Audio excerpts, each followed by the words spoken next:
Hey, what's up everyone? This is Silver Slayer.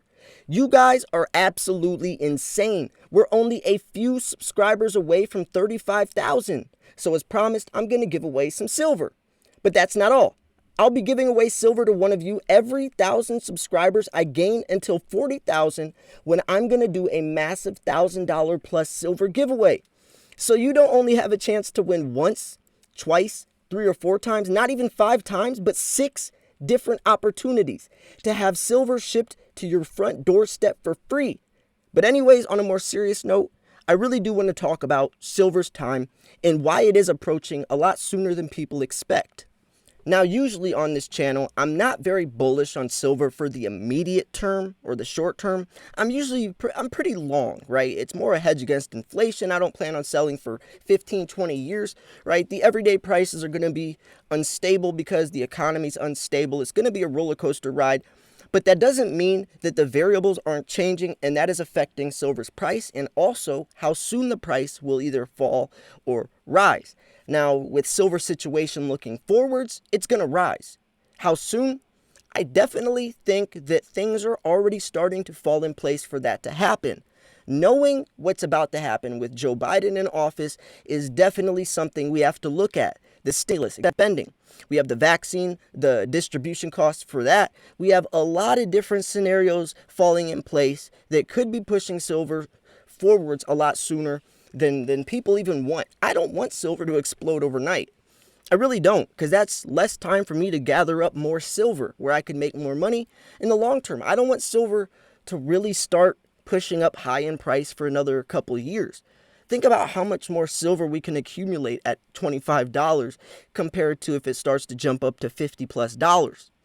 We won't be able to get anywhere near as much, and it's going to be really hard to pay $50 for an ounce of silver out of my pocket when I've been buying it as low as $11, right? And that was only last year.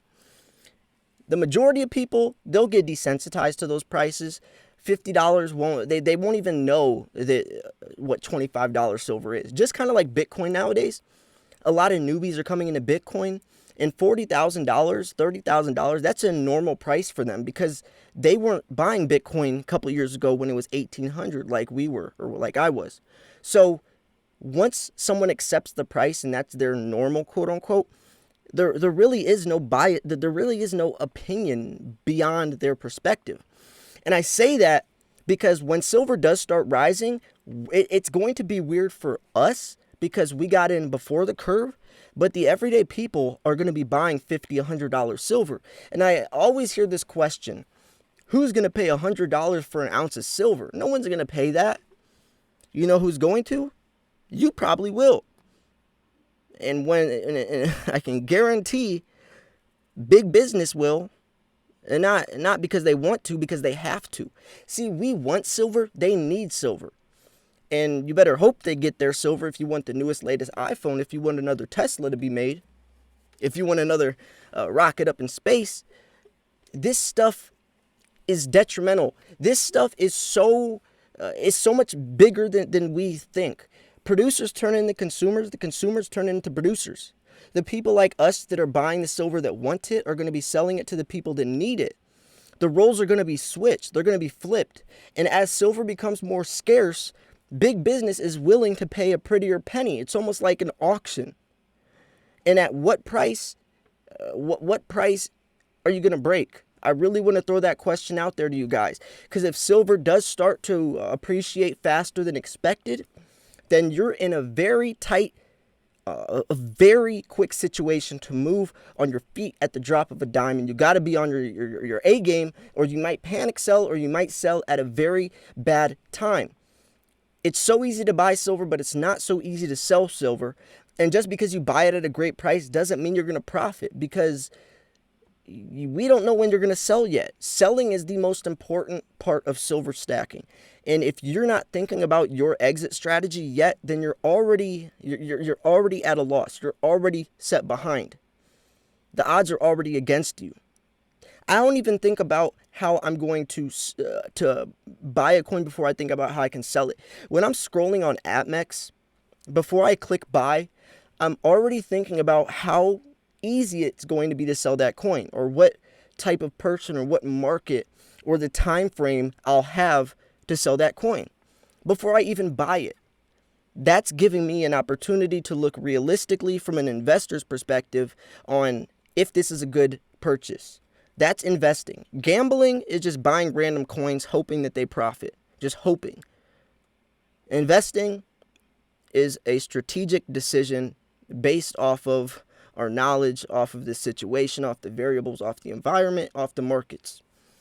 I hope you're doing that. And if you're not, or if you're a beginner, it really doesn't matter because you've just started building your stack. A lot of times beginners need to branch out, need to play a little bit and see what type of silver they like. Still kind of gather up which direction they want to go. Really don't have much in mind as when it comes to a strategy in the long term. So that's okay. Don't start freaking out. I didn't start putting together like a real strategy until like a couple of years, honestly. Because I didn't really watch videos like this that broke it down the way I do.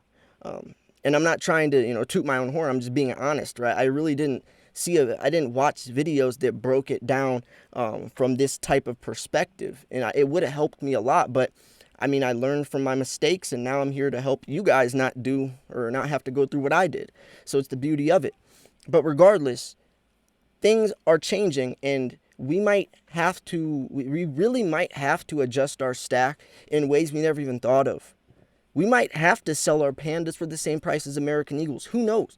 This is all situational, but I definitely think a time is coming when silver is going to take on a life of its own.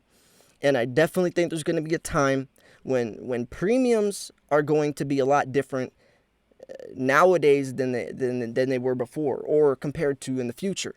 What I mean by that is this. A premium is whatever amount is on top of spot price, right?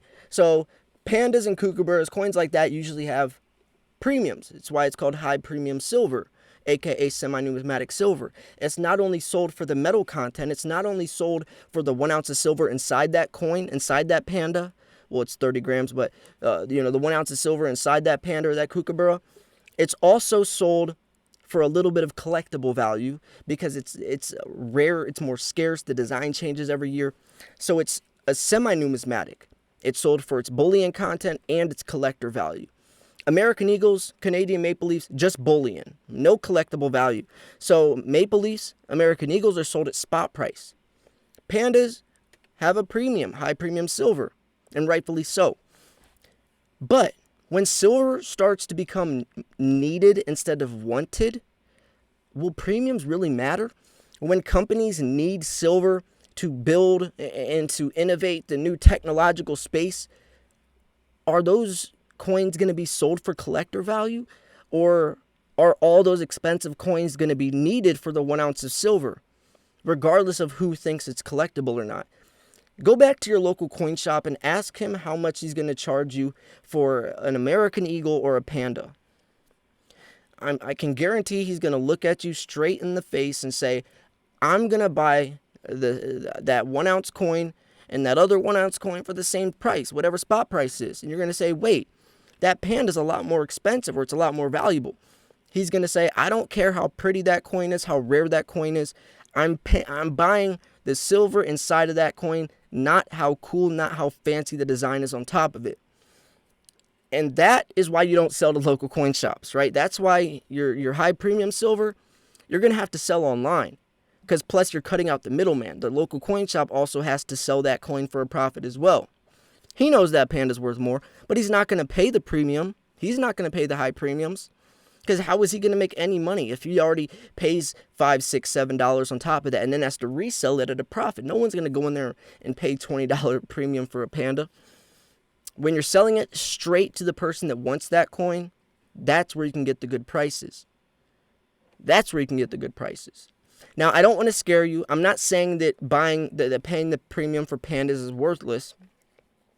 Because if you are like me, I love pandas. I buy a lot of high premium silver, and that is because it appreciates over spot a lot faster than American Eagles. American Eagles are pegged to spot. Pandas appreciate on top, right? And that's a way to make money while you're waiting on spot price to rise. But my question is, I guess the whole point of this video is, Do you think there is going to be a point in time when silver is so needed, when it's so scarce, when it's so sought after, when they need it for the metal content solely, and you're going to have to sell all your silver for its metal content at spot price? I don't know. Theoretically, you would think in the future, some point it could get to that, but silver collecting has been a thing for thousands of years. Kings and queens used to collect coins. That's why they call silver stacking the hobby of kings and queens, because they literally used to collect coins. People have been coin collecting for thousands of years, so I don't think that's going to go away until silver is a must-needed necessity to make the world go round. It already is, but it's not to the extent where I think we're going to be selling our high premium silver for spot price. Now, it could be the opposite way around, though. Our bullion coins could start having premiums, and we already are starting to see that. So not only the situation wouldn't be what I was just talking about to scare you, it would actually be the opposite. The bullion coins will start to get premiums. Instead of the premium coins start to get worth spot price, the spot price coins are going to start gaining premiums. That's why you see American Eagles with premiums attached. See, I like to look at things, I like to look at both sides of the coin, pun intended. I like to look at this situation and that situation, compare and contrast, see the reality of both, and how we can adjust our stack to that, right? And that's what we're trying to do in this video. Because since American Eagles are starting to gain premiums, and that's because silver is scarce, that's because there is a silver shortage, what are we going to do? Are you going to keep buying American Eagles, or will you might as well buy Pandas because it's only $1, $1 more than an American Eagle nowadays? I would rather buy the Panda, because in 10 years, the Panda will triple, quadruple in value. The American Eagle is only going to rise as much as spot price will. Now, if spot price does quadruple in value, then hey, right? Just like the Panda. It's all situational, and we don't have a crystal ball to look in the future, but it all depends on what you think is going to happen. Not what I think, not what your friend thinks. What you think. And that's why it's so individual. Because what I think is going to happen is going to reflect upon the decisions I'm making. What you think is going to happen is going to reflect upon the decisions you're making. So you can't go on this video and judge me, because this is my opinion. This is my theory. This is my educated guess on what's going to happen, and I can't tell you how to stack, and you can't tell me. And that's the beauty of it, right? So I definitely think times are coming. Excessive spending from Joe Biden, the green energy, silver's needed more and more every day. We have the vaccine, how much that's going to cost to get distributed. The pandemic's still going on. So many factors are at play, and it's all looking like silver's going to come out on top. So I'm going to wrap this video up here. I got some other stuff I want to work on today. I hope you enjoyed this video. I really do. I really hope you enjoyed this video. If you thought this video was educational, informational, at least entertaining, make sure to smash the like button. I post daily videos every single day. Every day. And I don't tell you to subscribe for my sake. I say it for yours, because you gotta be kept in the loop. You have to be updated on a daily basis of what's happening, right? New thoughts, because if you're not, then you're missing out on key information that could adjust and affect the way you stack, right? What if there's a critical article I cover talking about something that's happening affecting silver's price, and you don't hear that piece of information? Do you think you're going to be as successful or have the same odds compared to someone that did hear that could adjust accordingly? No. You gotta be informed. You cannot be blindly investing. That's more like gambling. We're investors here. So anyways, thanks for tuning in. This was Silver Slayer. I'll see you guys soon. Peace.